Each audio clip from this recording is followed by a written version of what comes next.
Here are the headlines.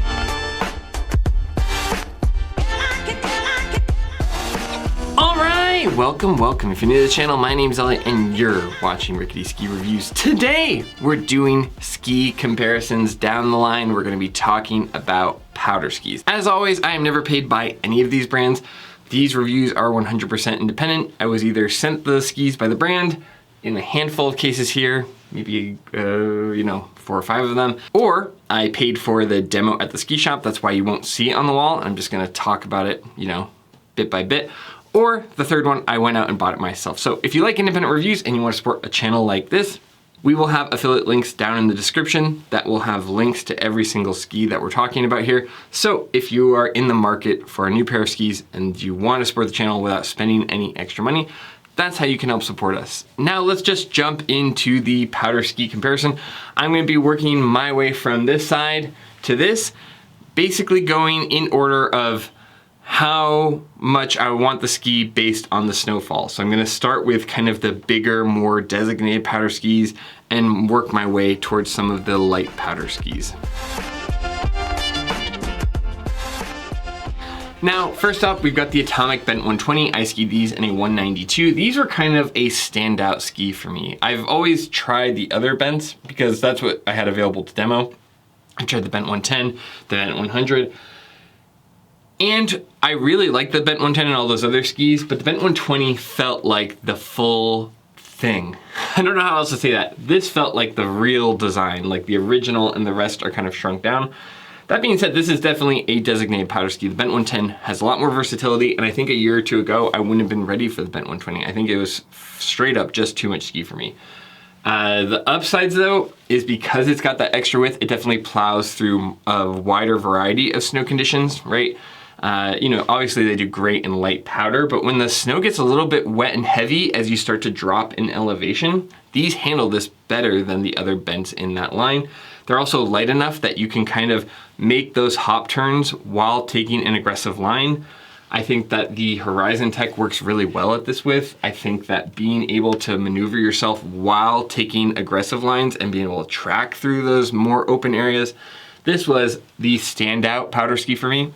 I think as far as like bang for your buck, this was my favorite powder ski out of the year. I do like the DPS Kaizen 112 a little bit more, but the price is higher and there's different trade-offs, but this was kind of the biggest surprise for me. This is the ski that I was like, oh, I'm gonna keep this and use it like on a really good powder day. So this was a big surprise for me. I love the ski, I had a blast. Just make sure that you're ready for it. It's definitely a little bit more work on your hips and specifically like your hamstrings than the Bent 110. But compared to other skis in its width, it is still very, very comfortable, very, very sendy. I found myself taking way more aggressive lines than I was used to. The Horizon tech really just bulldozed through every single condition, especially if you're getting first tracks in a large amount of powder. This would be my first pick. Other than the DPS Kaizen 112, but again, the DPS Kaizen 112 is considerably more expensive and so I don't know. Those are kind of my top 2 picks. But for the money, I was the most surprised by this and really had a blast on the Bent 120. That being said, very, very designated in its spot. It's harder to recommend versus a ski like the Bent 110, but we'll talk about the Bent 110 more in a little bit. Now, I talked about this more in the review as well, but for this ski specifically, I found that the sweet spot for me was mounted 1 click back from the recommended, which means 1 click back on the demo binding, which means half a centimeter back from the recommended mounting point. It may depend on what you want to do with the ski, but that was my personal preference. Again, I'll have more details in that full review. All right, up next, we got the Salomon QST Blank. I demoed those for a day, and that was, I think, the season before last. But I had a pair of Salomon QST 106s that I had used for the full season, so I had a pretty good gauge to compare the QST Blank, and I like the Salomon QST Blank. It's a very, very competent powder ski. It really does float well. It carries its momentum through turns. It's a nice ski.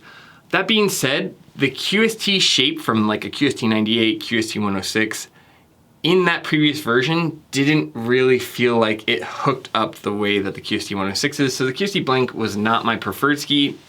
That being said, I'm not gonna talk about the ski too much because they did change it for 2026 and I did not get access to that ski, so I cannot give you my opinion. So take that for what it's worth. I'm specifically talking about the 2024-2025 version of that Salomon QST Blank, but I did want to include it on here because it's a staple ski and a nice ski. That being said, I don't like it as much as the Bent line, Kaizen line, any of the other skis around it. And I don't like it as much as the Salomon QST 106. It just doesn't have that distinct shape that you get. It's also, for its width, it's a lot of ski. It takes a lot of power to bring it around. It's really hard on the hips and the hamstrings. It's a fun ski, like it's really good in large amounts of powder. But after about 3 or 4 hours, I really started to feel it in my hips. So take that for what it's worth, you know, and maybe, you know, it's just more of a specialized tool, whatever it may be. But now that I've skied on skis like the Bent 120, the Kaizen 112, etc., I go, okay, even really wide skis don't have to feel that uncomfortable. But again, that is the old version. There's a new 2026 version. I don't want to spend too much time on it. It is a nice ski, and you know, if you're shopping for the previous generations, there are definitely some, you know, people that I think would really enjoy it. You know, if I was out stuck on a powder day and I needed to do a really big line, I would not be upset skiing on a Salomon QST Blank. It is an awesome option. I just think that it really misses out on the nice feeling you get from the QST 106 and the QST 98 while not providing a lot more range than the QST 106. So that's just my 2 cents. Again, it's from a season or so ago, but I wanted to include it. All right, up next we have the Black Crows Corvus that I skied on this past season. I skied these in a 191 centimeter. My first impressions and just the impressions from the build is that they are like a bigger, beefier version of the Black Crows Atris. They've got that kind of typical build that you see from Black Crows with the poplar wood and the fiberglass. I had a ton of fun on these. I think they are a phenomenal powder ski. Similar to the QST Blank, they are definitely for deeper amounts of powder. They are just giant yachts. I mean, you think about like a boat metaphor I think I used in my review. It's like if you got the Atris, which is kind of like a fun boat kind of maneuvering through the powder. These Corvuses are like giant yachts. They are really hard to redirect, but in that, you know, in that same vein, they track well, they get through large amounts of powder. But man, you really have to look ahead and set up your line on these skis. It's a lot of ski. And it's similar to the QST Blanks. They also are a lot of ski on your legs, but I think for the right person, you would really enjoy these. I just think you have to make sure it's not one of those kind of in-between powder days where you need to be able to maneuver through the brush and bramble to get where you want. This is very much like, okay, this is the direction we're going and we're gonna keep going that direction. But that being said, like that design works really well in powder. They felt good underfoot. They, you know, I had a blast on them, but it is just a lot of ski for somebody. And I think that the majority of people out there skiing on the resorts, you know, that aren't doing big open lines, they would probably find themselves gravitating more towards the Atris, which is a little bit even kind of more in that freestyle part. And we'll talk about the Atris down the line. But for somebody who is like setting up really big lines, wants the Atris, but in a more stable, beefier version, this is an awesome option. You know, the other downside is it's definitely on the pricier end for some of these skis. But if it kind of matches that feeling that you like in the Atris and you're a big Atris fan, I don't think that you'll find much to be unhappy about with the Black Crows Corvus. So that's my 2 cents. It's probably not the first choice for me personally, just in that it's a little bit more in the freestyle vein. It's a little bit less forgiving. Whereas where I ski, you have to kind of maneuver at the end of the day to find those little hidden packs of powder. But all in all, if I'm doing a big open line, I would not be upset to be on the Corvus. All right, up next, we're gonna talk about the DPS Kaizen 112. This was the most amazing, surprising ski I tested all year. Now, it's not without drawbacks, right? Every ski has drawbacks, but the DPS Kaizen 112 was the first ski, like with a designated powder ski, where I went, oh my God, I don't have to have any hip pain. I don't have to have any knee pain. Honestly, in my opinion, if you're somebody who struggles, where you are going and like having to get yourself checked out, again, I'm not a doctor, but if you have knee or joint pain and you are looking for a powder ski that's comfortable, I've yet to find a better ski than the DPS Kaizen 112. It made kind of quick maneuverable turns. I didn't have to yank to pull it around. It's lightweight. The carbon, I hear people talk about how they don't like carbon. They don't like carbon. I don't. Why? I don't care. I like Titanol. I like wood core. I think a lot of it has to do with how you take a SKIS material and incorporate it with shape and how you blend those two things. I see a lot of comments where they talk about Black Crow skis where they go, oh, well, it's just poplar wood for most of them. And it's like, okay, well, the shape makes it feel distinct with the poplar wood and it feels good. And that's how I feel about the DPS Kaizen 112. When you take that really smooth carbon and you kind of get it with those really kind of aggressive tip splays, and you make a maneuverable ski that also has good flotation, that knows that on a powder day, you want to feel the soft texture of the snow, then you get a phenomenal ski like the DPS Kaizen 112. This is the best powder ski I've ever put on my feet. Now, of course, it's not without its drawbacks. First off, they're not giving these things away. I mean, you look at them, $1,695.95. That is not cheap. That being said, powder skis, you can get a lot of years out of them if you take good care of them. I think that the DPS skis are really well made. And if you consider what just going to like a physical therapist costs, going and getting your knees replaced, suddenly, spending an extra $1,000 on your skis doesn't sound so bad. And with rising prices where you're starting to see Maverick 115 CTIs, bent 120s start to approach 1,000. I think the Maverick 115s go over 1,000. So it's not like skis aren't getting more expensive. And honestly, if I'm already spending $1,100 on a pair of powder skis, spending an extra $500 for something that is gonna feel good on my knees and just be the overall best experience, depending on what your budget is, isn't that unheard of. So that's one thing. The other thing is the DPS skis are very well made, right? This isn't a K2 or a line where it's made in China. They're made in the US, they're made over in Utah. But anyway, that's a decision you have to make. I can't make that for you. I will say though that if you are not sure or if it's really not in your budget, don't test them because they feel so good. The other thing I will say for downsides with the DPS Kaizen 112 is it is really good on a good powder day. This would be my first choice on the best day of the year.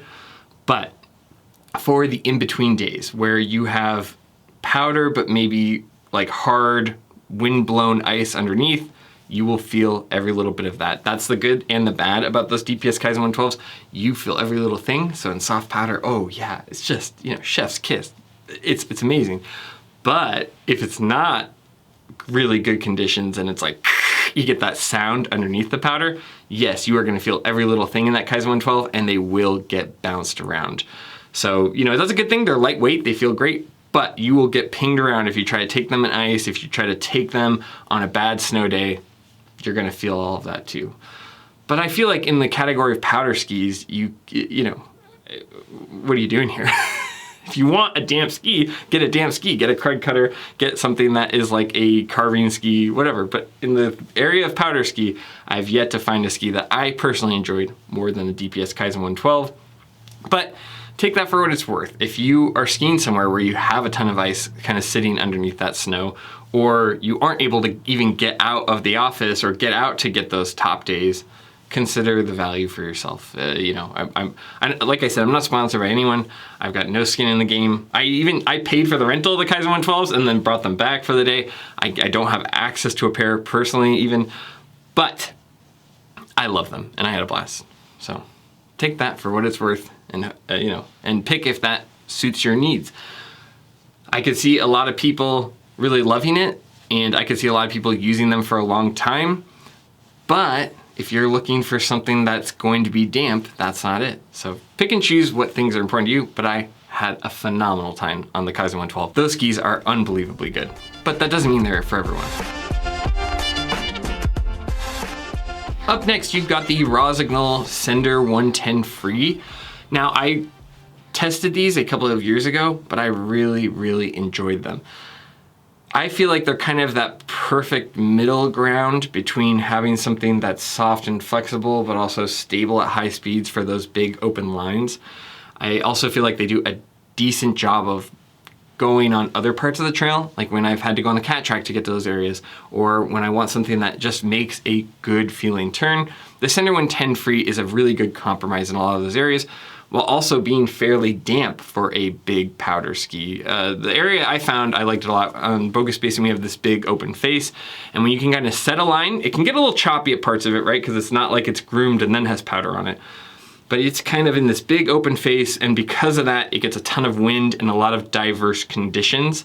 Setting up big open lines there with fresh powder on top, I found that that was where the Sender 110 Free really kind of thrived or was in its element. You know, it's not without its downsides. It can get a little locked into its turns. It can be a little bit of a beast to kind of get in and out of the shrubbery to get to that stuff. But when you get into its element, it was a phenomenal ski. Again, it's been a while since I skied it, so you know, maybe go watch the full review for my more off the hip impressions, but it left a lasting impression to me, and it was a ski that I really, really enjoyed. So that's why it's in the list here. I think it's a great option, and I like what Rossignol's doing with that ski specifically. I tried the Sender 104 Ti and really didn't like it. It just was like trying to do too much at once, whereas the Sender 110 Free feels like it's got a real design in mind and does it well.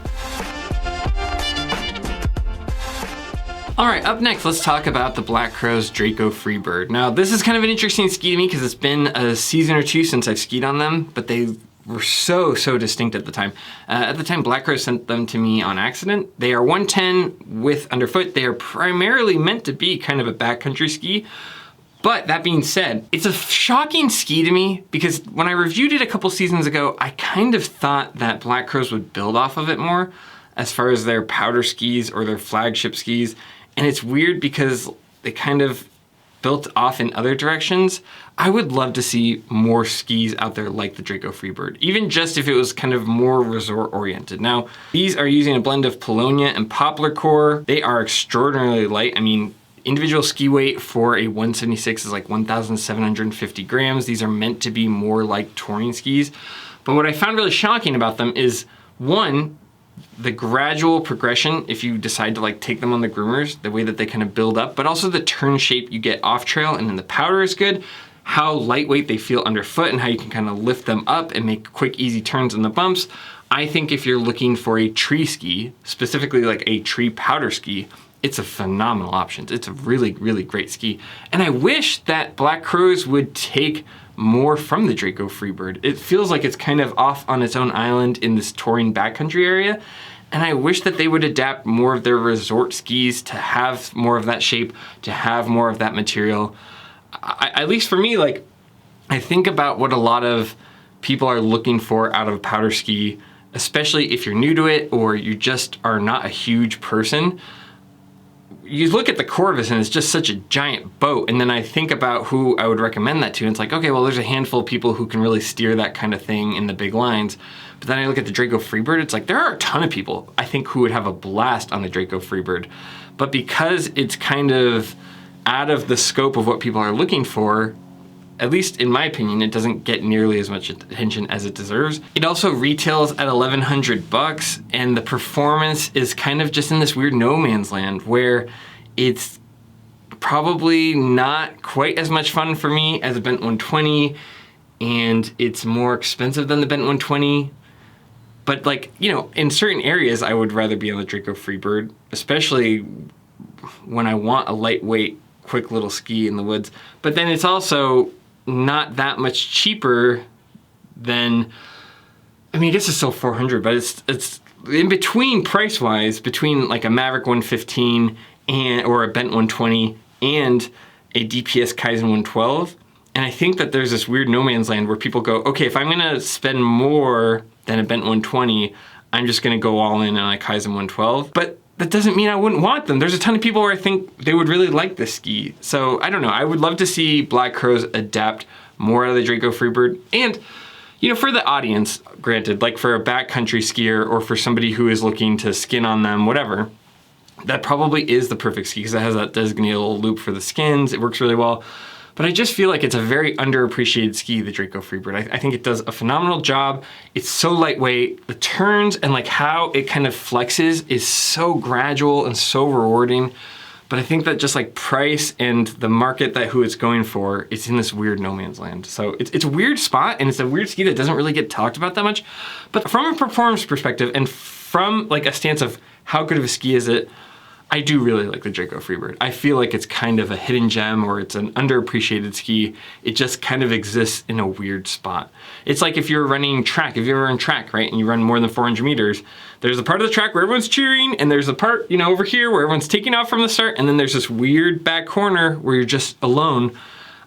I feel like the Draco Freebird is kind of living in the equivalent of that, in that weird blind spot. But I really wish more people would try the Draco Freebird, because I think there's a population of skiers that would absolutely love it. Up next, we have the Atomic Bent 110. The Atomic Bent 110 has become a very easy ski to recommend for me, because you can take it on trail, you can still open it up for some decently well-carved turns. Unlike the Bent 120, where it's definitely, that's a designated powder ski, you could take this on a day where, you know, the powder is okay, but you find some groomed runs, you can still kind of massage them into nice, fun turns. They're lightweight, they're maneuverable. I also feel like if you had to kind of scraggle through the gilly weeds and you're just trying to look for kind of secret packs of powder, this is a first choice. I think for medium to large amounts of powder, you're still getting through and having a blast. To low amounts of powder, you can still have a ton of fun. I think for the average resort skier, this is a great option for powder skis because it has that range. As far as it's mounted, these ones tend to be a little bit more on the freestyle side with how they're mounted factory recommended. For me, I prefer them mounted 2 clicks back or 1 centimeter back from the factory recommended point. That being said, it depends on what you're doing, right? If you really are just going in the moguls and the trees, maybe you want them more center mounted. You'll just have to kind of decide that for yourself. But for me, I find that kind of that optimal spot where it's got good flotation, it feels good through the open areas and the trees. The 2 clicks back work perfect for me, or 1 centimeter. Similar to the Black Crow's Draco Freebird, these do struggle more in the heavy wet snow. They don't quite have the just size to them to get through some of those wetter snow conditions. The Horizon Tech can get caught up on heavy wet snow more so, whereas the Bent 120 can kind of power through it, or like a Salomon QST 106 doesn't really get hung up on it. The other downside is these are pretty lightweight skis as well, so if you get them on the ice or firmer parts, or let's say you're just on the underside of a mogul and it's really firm there, you can get bounced around more. The other thing that's really good about these is the value. You can find them on sale for screaming deals. Even at full price, I still think that they are a solid value. You know, they've got a pretty distinct look. You could take or leave how you feel about that. I really feel like this is a nice blend for a lot of skiers for a powder ski. There are some skis out there that I've talked about that have been on this side of the wall, like the QST Blank or the Black Crow's Corvus, where it's just so much ski, and it's really not forgiving for people who are kind of getting into powder or who just don't have the ability to kind of send those kind of lines.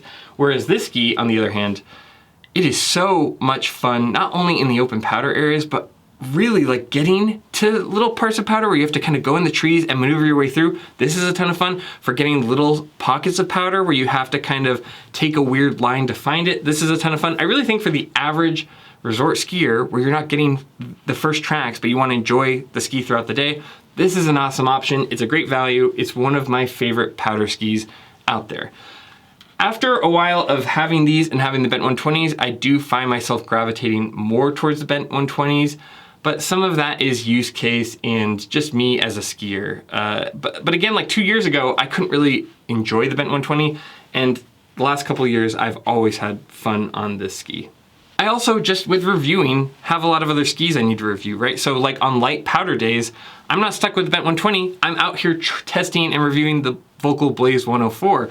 But for the average skier, like, you know, when it was just me buying my own skis, I wouldn't own a Blaze 104, right? I would have my designated like daily driver, like an Atomic Maverick 88 Ti or whatever that ski might be. I might have a crud cutter if I'm lucky with a Volkl M7 Mantra. And if I just had one powder ski, I'm not gonna own 2 or 3 pairs of powder skis. I'm just gonna have this, and this has the versatility to have fun on those Volkl Blaze 104 days and still have a ton of fun on the Bent 120 days. But for where I'm at right now, I have grown to find myself just using the bent 120s more. But for like the majority of people, this is a much easier ski to recommend and a ton of fun, while still like being able to kind of sneak out a decently well-carved turn. Up next, we're gonna talk about the Salomon QST 106, but again, we're gonna keep it brief. I got a comment on one of my videos asking why, oh, I love the QST 106 when I reviewed it, and then I don't talk about it as much. The first reason I can't really talk about too much is the Salomon QST 106 is changing for 2026. I reviewed the version, like the generation that was 2025 and before, and I don't know, I just don't wanna make this video and have people get confused, so I have not tested the 2026 version. The other thing is that when I tested the Salomon QST 106, I was really amazed by the performance, and I still think it's a great ski, but I own those skis. I had them for an entire season, and as I skied on them more, I began to see more and more issues. At the time, I gave the Salomon QST 106 a 10 out of 10 score, and I regret that score. I think that it was accurate to what I had tested at the time, right when I got the review out. I had skied on them for maybe like a week. Having owned them for an entire season, I found things in the ski that brought that down for me. The first one was an issue that I noticed, but I thought maybe it was a skill issue. And then I had Zach test them and use them, and he pointed out the same thing without me even bringing it up. And that is that the Salomon QST 106 of that generation, the tips have this weird thing, and it doesn't happen very often, so it's like hard to notice, even within a first week. But about 1 out of every 10 runs, the tips have this weird habit where they just like to kind of drift into each other, and then you'll get the tips crossed and then you'll fall over. I thought it was maybe a thing with my skiing style, maybe it was just that day or the snow conditions, but I had Zach go and take them, and he took them for a few days, and he goes, oh, there's this weird thing where the tips keep crossing, and he goes, oh gosh, oh, okay, so you noticed that too. So that's, you know, it's a small drawback, it's still a very nice ski, but that's something I noticed. And the other thing is that I had the top sheets start to separate from the ski. They start fraying specifically from the tips, and it happened really quickly. Like within the first season, where it really should not have. I opened a warranty claim with Salomon. It got denied. I have noticed it happen a little bit with the Salomon stances. I've read online that other people have had this issue. So for me too, it becomes a question of like, oh, I'm not so sure about the build quality with some of these Salomon skis, and they're not being covered by warranty, whereas I've had other things that have been covered. So there are just a couple of drawbacks. I also, you know, having a race background and powder skis also like changing a lot recently, I hadn't really had the opportunity to test more than a dozen powder skis. So now that I've got a more full context, I've tried top skis like the DPS Kaizen 112, I like the Salomon QST 106. The shape feels good. All of the things I talked about liking still hold, but there are drawbacks that kind of started to show up over time and having more context for what's out there. So that generation of the Salomon QST 106, while still being a top performer, is not a 10 out of 10. It is probably closer to an 8.8 out of 10, given that tip crossing thing and given the kind of frame that I saw on the top sheet. So that's what I'll say about the Salomon QST 106. I'll reserve any judgment of the 2026. I never talk about skis that I haven't tested. Salomon, as always, would rather fly a bunch of people out to Annecy than they would to send me a pair of loaner skis, but that has nothing to do with my score. That's how I felt about the QST 106s for a while.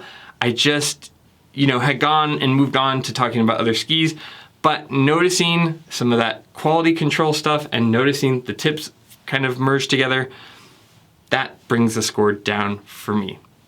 The hard thing about doing reviews is it's kind of a time capsule based on how you feel about it in that moment. Now that all being said, talking about the Salomon QST 106, it is a phenomenal powder ski. I mean, it still makes solid turns. It has the cork dampener, which I think really scratches the itch of a lot of powder skiers who need to have a damp ski underfoot in case they get into that ice underneath.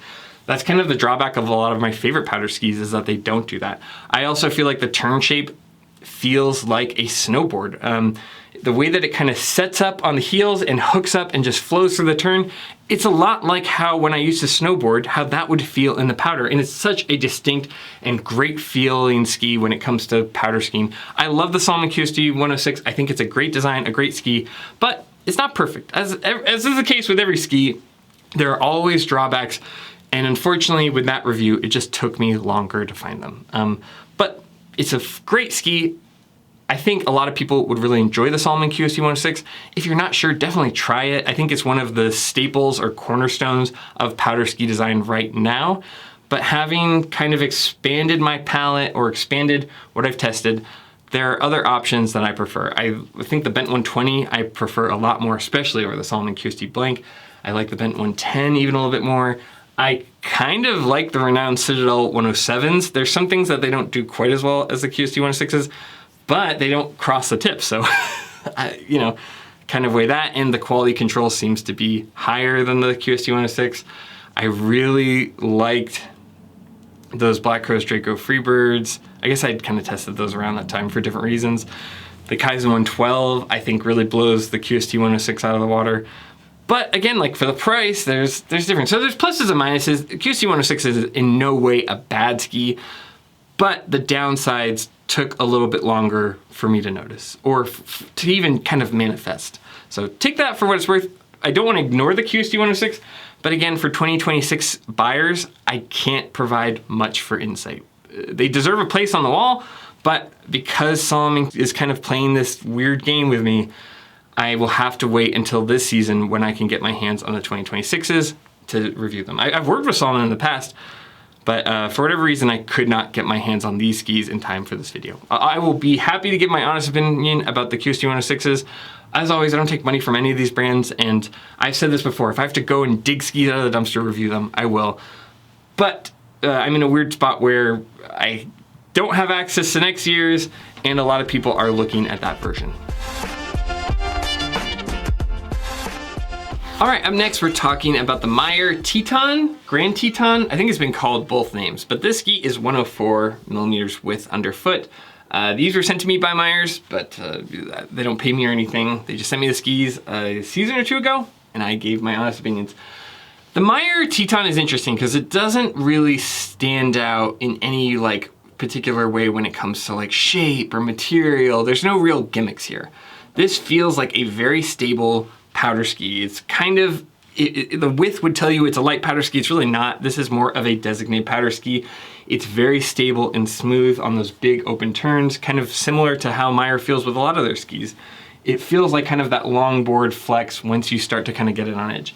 But as far as powder performance, it's very stable, very smooth. It feels better in those big open turns. I would say, you know, the weakness is it definitely struggles more when you're trying to kind of hop around in the woods and trees. If you're looking for a ski like that, they have some better options when it comes to tree skiing specifically, or moguls or whatever. But where I think Meier kind of stands out, this is giving you a stable, smooth turn in the powder, while, you know, kind of like being in the same vein as a lot of these skis.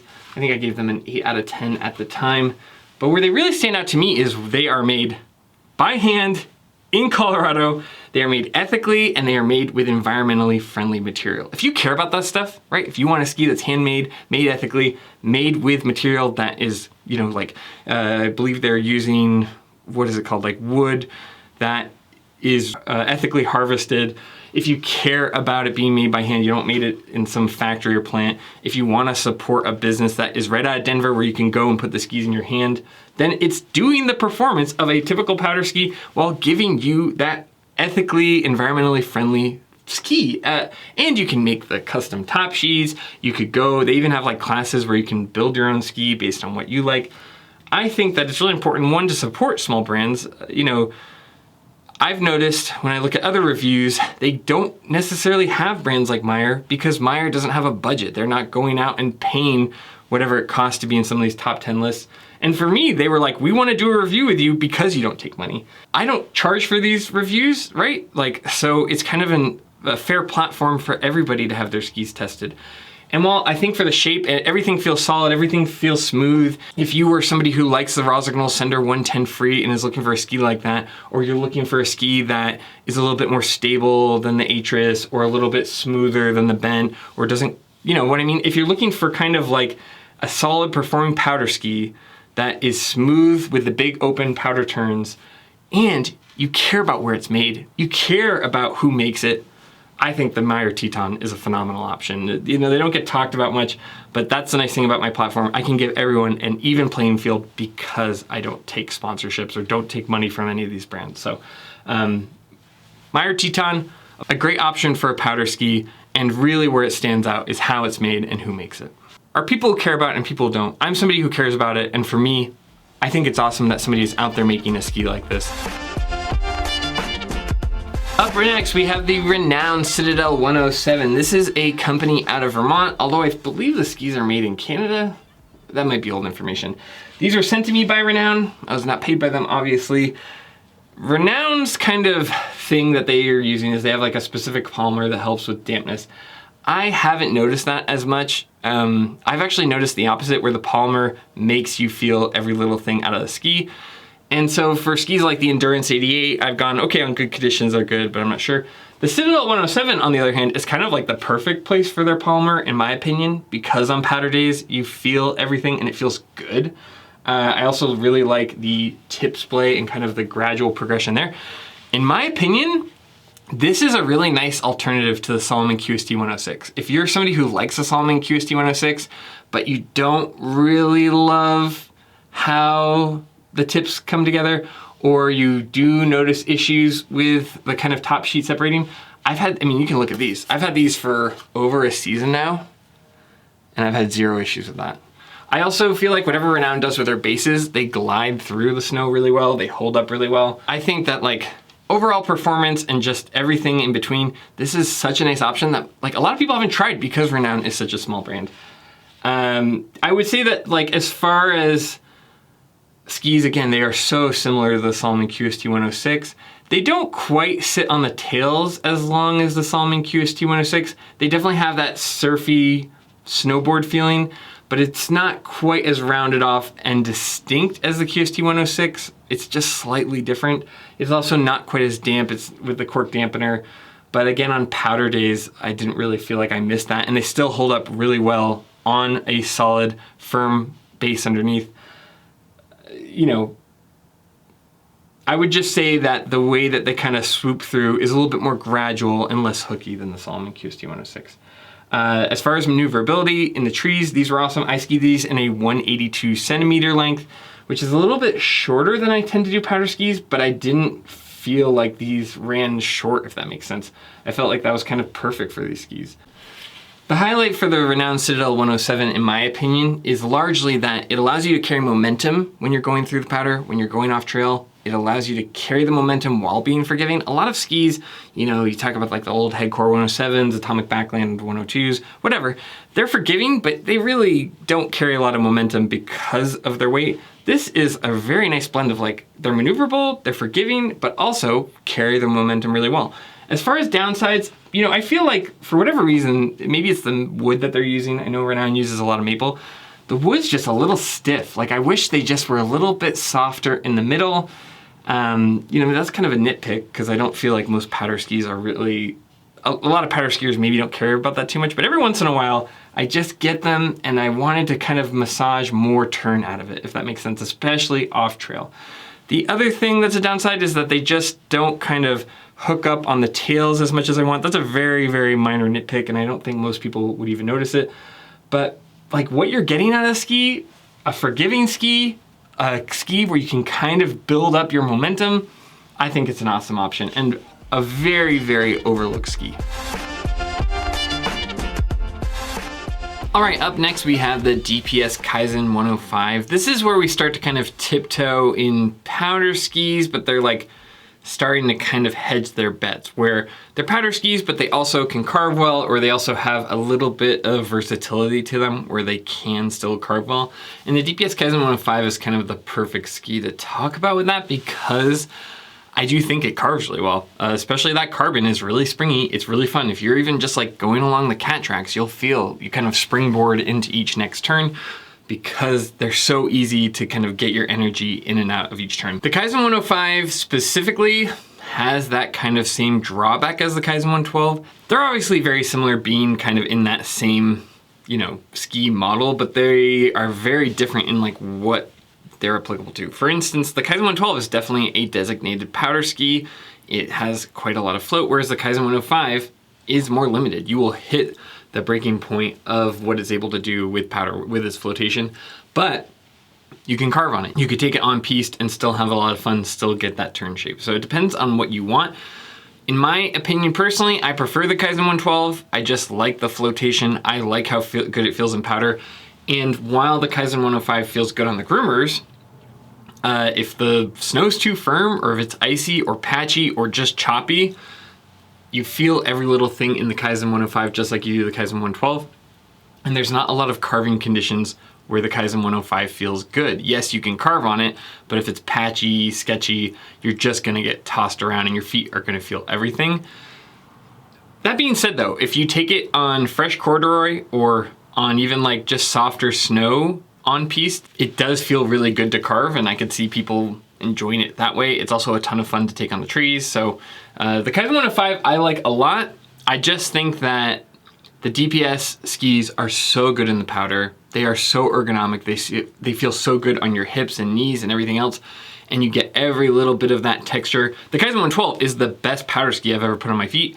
And so for me, it's like, well, if you're gonna spend all that money for a DPS ski, I feel like you might as well just kind of go all in on it, right? Just go all in and get that Kaizen 112 and get it as a designated powder ski and just let it be really good at that. And I think if you wanted to kind of get the full DPS experience, just fully go into the Kaizen 112. That's just my 2 cents. I mean, there's definitely some use cases where people don't go to the mountain if the conditions are bad. And maybe if they were more kind of focused on just going in the trees, sure, the Kaizen 105 could have some utility for them. I'm not saying it's a bad ski by any means. I just think that if you're gonna commit to a very high-end, expensive ski like the DPS Kaizen, commit to the 112. It's phenomenal. You know, and it's not like the Kaizen 105 is for nobody. I just feel like it's a little bit more niche of somebody who isn't looking to have that Kaizen on the biggest of powder days, and also somebody who wants to be able to carve here and there. There's definitely skiers like that, but it's one of those things where you're trying to get one ski to do a couple of things rather than just letting that Kaizen 112 do what it's really good at. So that's just my 2 cents, but you know, certainly I'm sure there are people who would really love the Kaizen 105. Up next, you've got the Atomic Maverick 105 CTI. I have a pair of 115 CTIs here that I have not reviewed yet. That will come in 2026. And I bought those with my own money, and Atomic has never sent me a pair of skis. Those are just a placeholder, so I could kind of remember which skis to go through. Same for the Salomon Depart. I haven't reviewed those yet. Those are just a placeholder to remind me to do the Salomon QST 106 that I did earlier. So, you know, not trying to confuse you guys, just for my own memory, I was trying to remember where things kind of stand on the wall. But talking about the Atomic Maverick 105 CTI, it's really interesting. I was a big fan of the Atomic Maverick line. Before that, it was the Atomic Vantage line. They're very, very similar. They've kind of morphed away from that original Vantage design, so I'd say now they're hard to compare to the Vantage, or harder than they were. The Maverick 105 CTI, when it first came out, was really interesting because I liked the Maverick 88, I liked the Maverick 95 Ti, the Maverick 100 Ti, and the 105 CTI felt weird when it first came out because you had that 100 Ti, but since then they've sunset the 100 Ti and just made it go from that 96 CTI now up to the 105 CTI. I like the 105 CTI. I get who it's for, and I get why people like it, because essentially your powder ski options from Atomic before then were the Atomic Bent series and the Atomic Backland series. And if you are somebody who wants something that's at least fairly marginally damp, or is gonna have a powder ski that's fairly powerful underfoot and can kind of track down the line, the Maverick makes a lot of sense. As far as the Maverick 105 CTI, it's not my favorite powder ski. It's kind of in a weird spot, and I personally prefer the Bent 110 and the Bent 120. I just like having more feeling underfoot when I'm going through the powder. But that being said, if you're somebody who's taking big open aggressive lines and you want a ski that tracks a little bit more true than the Bent line, I think the Maverick makes a ton of sense. I also, the way I ski on the Bent line, I'm going either 1 to 2 clicks back, or half a centimeter to a full centimeter back from the recommended mounting point. So, you know, with the Mavericks, I've never had to adjust that. They feel pretty good, true to the factory recommended mounting. So it makes sense. As far as the Maverick 105 CTI though, it just is in a weird spot. Like, it doesn't have the width of Bent 110, Bent 120, and then It's also not as forgiving in the trees because it is a little bit more down the fall line. So I'm eager to test the 115 CTI because I think that that will make a little bit more sense. But when I think of these less wide powder skis, if that makes sense, more moderate in between skis, like the 105 CTI, a lot of what I'm looking for out of a light powder ski, something like a Volkl Blaze 104, which we'll talk about, is that they're really maneuverable. They're really easy to hop around. They're nice to get through the brush and bramble when you only have a light amount of powder.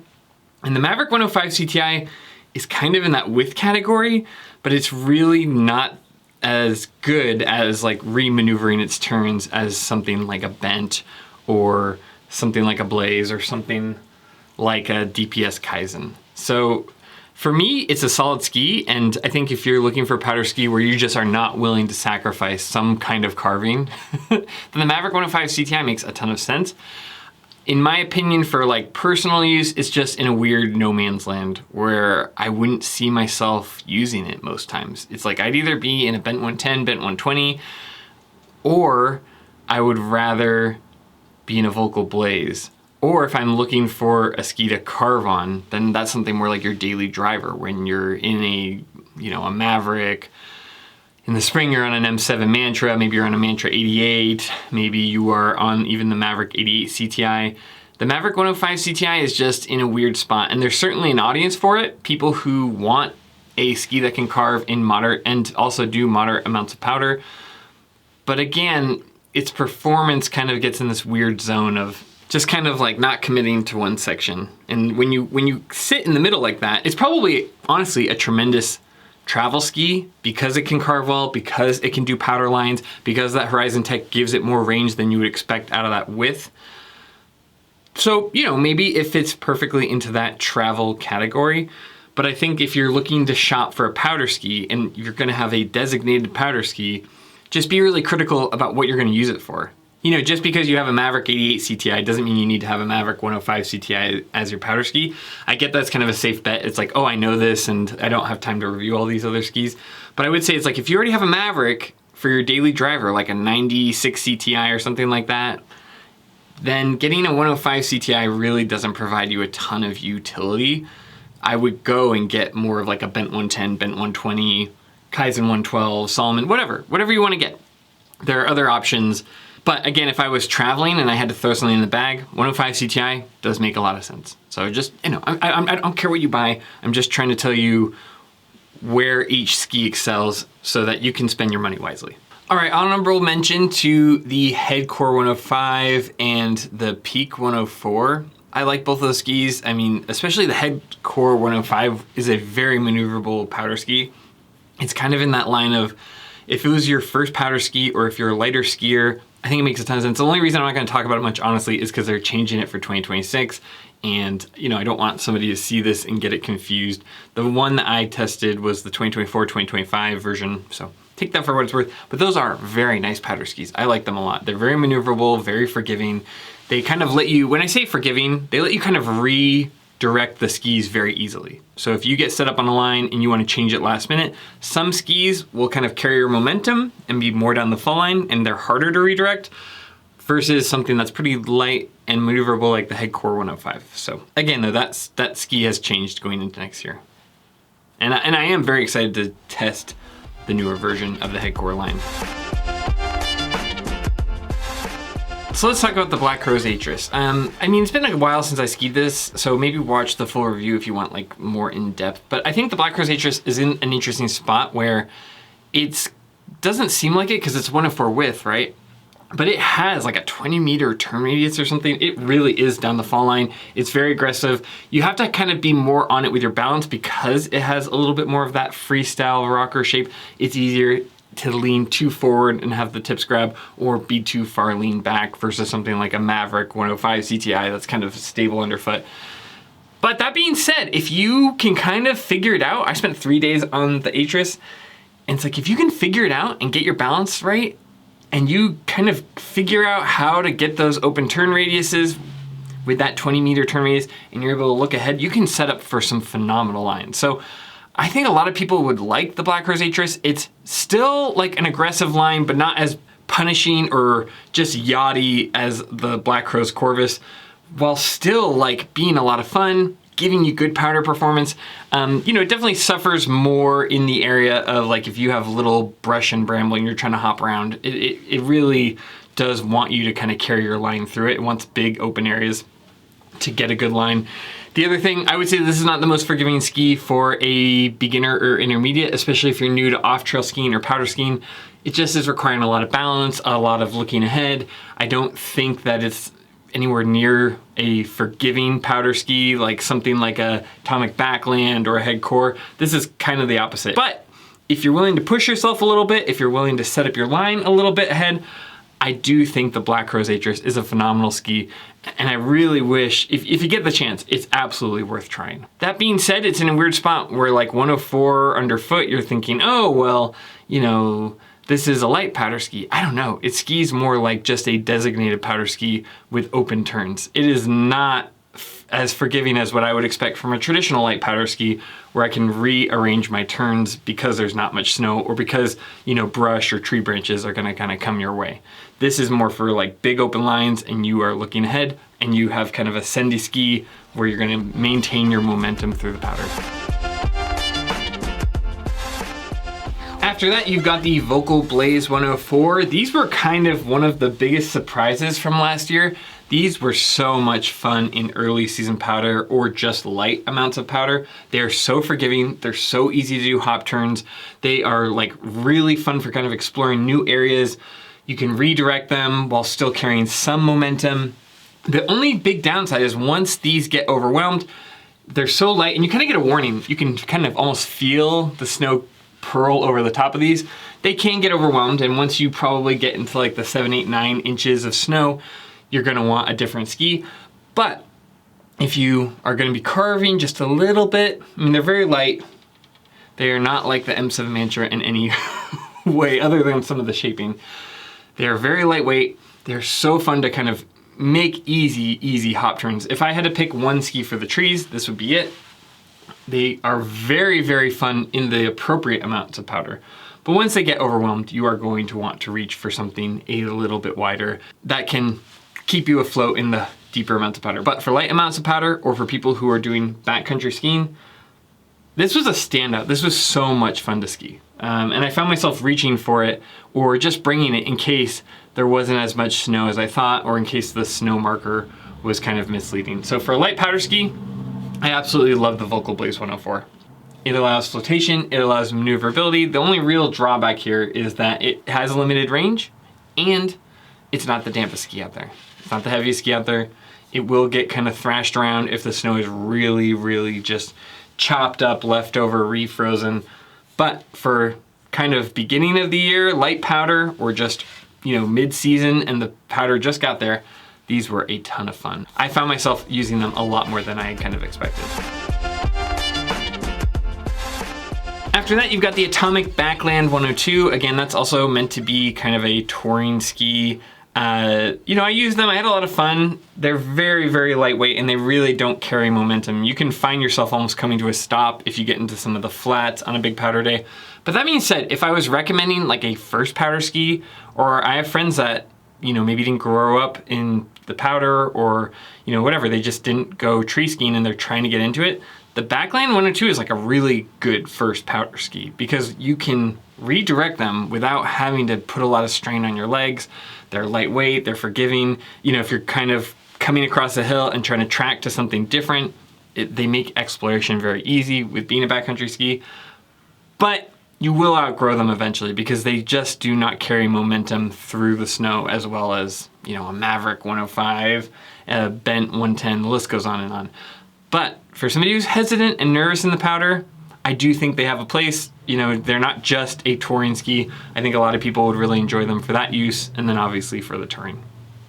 I'm not a touring expert, so I'm not gonna speak to that, but if I was suggesting a first powder ski for someone, or maybe for somebody who's just a lighter skier, I could see a lot of people not even having it on the radar and really enjoying it.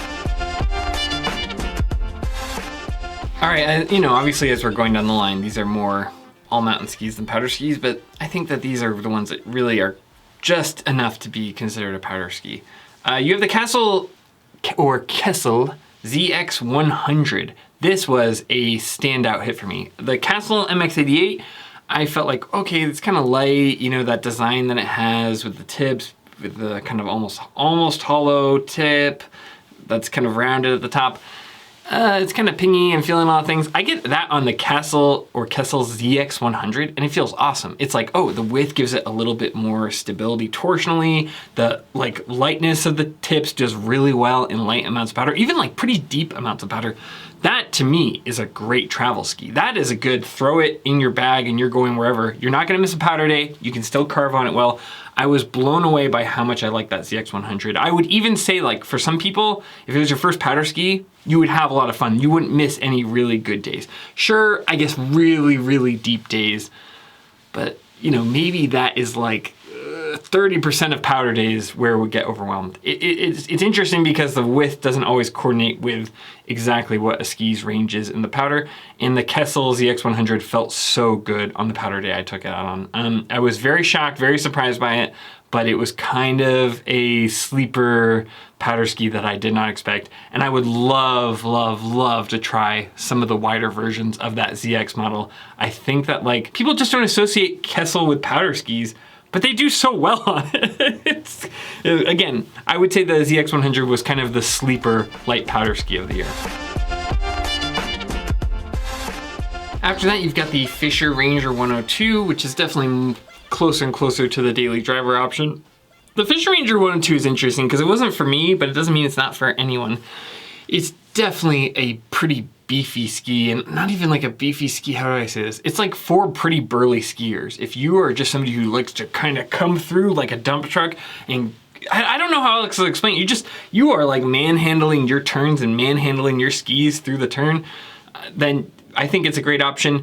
It did pretty well in the powder. It takes a minute to get them around. They're not, just gonna go on command in the powder, but they were fun. They floated well. They had a pretty good range. They're definitely more of an all-mountain ski that can kind of tiptoe into the powder. But all in all, not a bad option. And not my first pick, but it's for somebody.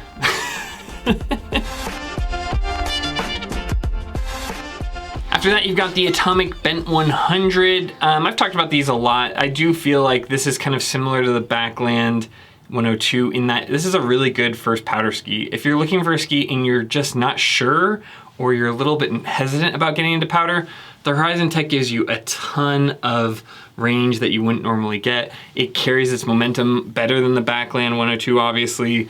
It also can be somewhat more centered for a freestyle turn, although I'm not a freestyle expert. You can massage out carved turns. Previous generations of the Bent 100, you couldn't. They were just noodly and you wouldn't get anything out of the ski. Current gen Bent 100, you can actually load up and get a half decent carved turn out of it. So it's got a ton of range. Now, for me personally, again, I very much, the way I shop is like a ski for a job, right? Okay, I want to have good carving. I'm gonna be on a Stokely Stormrider, a Mantra 88, an Atomic Maverick 88, whatever, and then I want to have a powder ski that does a good job with a Bent 120, Kaizen 112, Bent 110, whatever it might be.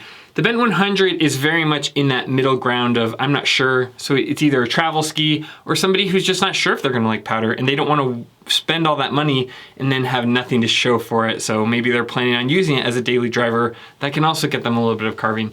It's in a weird spot. It definitely performs well for what it's working with, but I think that if you know that you like the Bent series, I would encourage you to, at the very least, test out a Bent 110 or Bent 120 where you're gonna get a lot more powder performance, where you're going to get to really enjoy those deep powder days rather than kind of just barely reaching the limit and having to lean way back on those powder days. Again, that being said, it's a nice ski. I talk in my review about mounting point. If I remember off the top of my head, I like them 1 or 2 clicks back, but your mileage may vary based on how you like to ski. The Bent 100 also makes a ton of sense in the trees because it is very easy to redirect the turn. It is very easy to kind of get through the moguls. I can see a lot of people really liking the Bent 100. I would just choose how you're shopping for skis, because if you buy a Bent 100 and you go, oh, I like this, I want to get a Bent 110, well, there's so much overlap. Or Bent 120, even then, it's like, okay, now you have that, and then you go out and get a carving ski, you end up with like, you know, Maverick 88 CTI or, you know, whatever. And then it's like, okay, now what does the Bent 100 do? What is it, a rock ski, right? It's like as you build out your quiver. Now, if you're not planning on buying more skis and you really need something that gets a lot of range, sure, buy a Bent 100, maybe sell it when you go to do something else. But if I was recommending it to a friend, I'd say, yeah, Bent 100 is a great first powder ski. It's a great kind of try to get a lot of things out of one ski. But eventually you're gonna go, okay, I want a little bit more responsive carving if you care about that. And you go, okay, I feel confident in the powder now. I don't wanna miss the big powder days. You're gonna want something wider. So it's a great ski, it's fine, it has a ton of value. I get why people like it, but you know, just shop wisely. Think about the long term. Think about 1 or 2 seasons down the road. And I just don't wanna see people ending up with a Bent 100 and it kind of becomes obsolete based on the other skis you buy later. You know, they're very popular, so it probably isn't that hard to sell them on Facebook Marketplace or whatever, but I just want to be fully transparent on, it has a ton of strengths, it has a ton of range, but from a pragmatic sense of what you're gonna buy, I can see it being one of the first things that's gonna get replaced in somebody's quiver down the line. The last ski I'll just talk about very briefly is the Black Crow's Justis. I used that out in France and I had it. It was great for carving. It has kind of those more square tips. But also I had a couple of big storms come through Chamonix while I was skiing there. And I had a ton of fun in the powder on the Black Crow's Justis. It did very well being a decent carving ski while also having pretty good flotation. It's definitely not a designated powder ski by any means, but I was surprised by its range. And for light amounts of powder, again, as a travel ski like that Bent 100 or whatever, I was very pleasantly surprised at how well it did in powder. Yeah, I'm gonna keep it brief because I talked about it a lot in the all mountain category as far as carving and everything like that. But for powder, that square tip felt pretty good actually, did a very good job. I was pleasantly surprised with the Black Crow's Justis range. So anyway, that is the end of my powder ski roundup. If I was giving you advice for buying powder skis, I would just say, you know, size to taste and size to where you're actually skiing. If I'm skiing up at Bogus Basin and I want to do the open lines, I like the Bent 120. I like those big open turns. I like the Kaizen 112 because it's so maneuverable. But if I am going to other parts of Bogus Basin where I can't get to those open faces and I just have to kind of skirt around in either what might be a mogul from powder being skied off, or I have to get through the brush to find snow that hasn't been tracked through, then I prefer different things out of the ski. I like having the maneuverability of like a Bent 110 maybe being sized down a little bit. You know, right now these are 188 and I love that size, and as I've gotten more confident in my powder skiing, I've enjoyed sizing up, you know, as somebody who is 6'1", 230 pounds. That being said, when I was first starting off, that would have been a little too much, and the 180 centimeter length of the Bent 110 was a lot more doable, a lot easier for me to kind of navigate through different parts of the mountain. So in my opinion, if you feel pretty confident in your powder skiing, I tend to size up. I just wanna get the most out of that width.